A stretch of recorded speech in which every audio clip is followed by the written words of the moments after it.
Hello, kamusta mga lodi ko? Dito naman po tayo tutungo sa maraming Taiwan cherry blossom at flowering apricot blossom. Ihanda nga ang mga paa dahil sa sobrang lawak ng place ay talaga namang mapapagod ka. Pero mapagod ka man, super sulit naman sa ganda ng view. Totoo nga lang po, nung nagpunta ako dyan ay para na rin akong nag-hiking. Para nga po sa mga hindi pa nakakakilala sa akin, ako ang inyong ate Nancy na mahilig maglibot. Tara at sasamahan ko kayo. From exit A3 nga po ng Po Market MTR Station, paglabas nga natin, hanapin lang ang 64K na sakayan ng bus. Madali lang po yung makita, basta sundan nyo lang ang araw. Ayan na nga po, dito tayo sasakay. Mula nga po dito hanggang dun sa pupuntahan natin ay pang 22 stop na station. That time nga po ay mag-isa lang ang inyong ate Nancy na namasyal dyan. Nandito na nga po tayo sa Kaduri Farm. Welcome! Dito nga po ang entrance. Ayan, sundan nyo lang ang araw. 50 Hong Kong dollars nga po ang entrance fee dyan. Yung mga bata nga po na 4 to 11 years old ay 25 Hong Kong dollars. Yung mga senior naman po at disabled ay 20 Hong Kong dollars. Yung mga bata naman na under 4 years old ay libre po. At kung gusto nyo naman po na sumakay ng shuttle bus dahil tinatamad kang maglakad, may additional po na 30 Hong Kong dollars. Almost 30 minutes din po ang biyahe bago ka makarating sa taas. Grabe nga, sobrang lawak ng lugar na ito.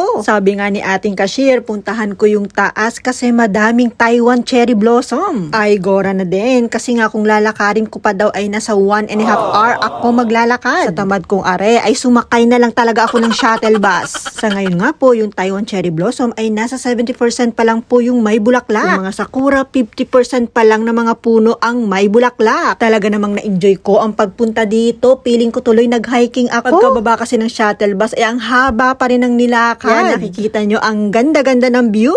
At nandito na nga po tayo sa maraming Taiwan cherry blossom. Ayan yung maliliit na bulaklak na mga pula. Yan talaga ang mga dinarayo ng mga photographer dito sa Hong Kong. Ay ang inyong ate Nancy ay nagpipiling din naman. Ay kaya ayan, nakigaya-gaya na din ako magpicture. Marami nga rin po ditong mga tanim na organic plants. Sa sobrang lawak nga ng lugar, hindi ko talaga nalibot yan. Ay anong pagod din naman maglakad-lakad. 9:30 AM nga po ay bukas na ang farm. Take note nga pala mga lodi ko ha, dun sa pagbabayad ay cash lang po at octopus card ang pwedeng gamitin. Dahil pagod na nga ang inyong ate Nancy kalalakad ay ako'y naghintay na laang ng sasakyan pababa. Yan nga po kayo pwedeng mag-abang ng shuttle bus pabalik. Nga rin pong iba't ibang klaseng animals dun sa bandang taas. Pero hindi ko na nga po napuntahan. At dyan nga sa bandang pababaan, dyan ang mga flamingo. Magaang sapatos nga po ang inyong gamitin para naman hindi manakit ang inyong mga paa. Enjoy gala again mga lodi ko at laging mag-iingat. Thank you so much guys for watching. Bye!